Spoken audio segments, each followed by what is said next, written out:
This is the Missouri River on the Nebraska-Iowa side. That's Iowa over there. I'm on Nebraska side. It's actually really calm for once. Either it's low or it's flooding. It's pretty calm and peaceful. You can see some of the jetties way up there. There's not much of them showing, just the tops.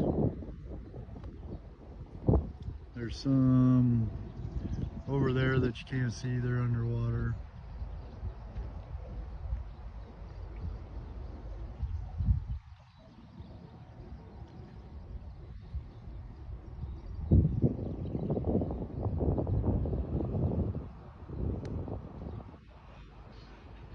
Go to Boyd Outdoors on Facebook, YouTube, hit like, subscribe, take a kid fishing.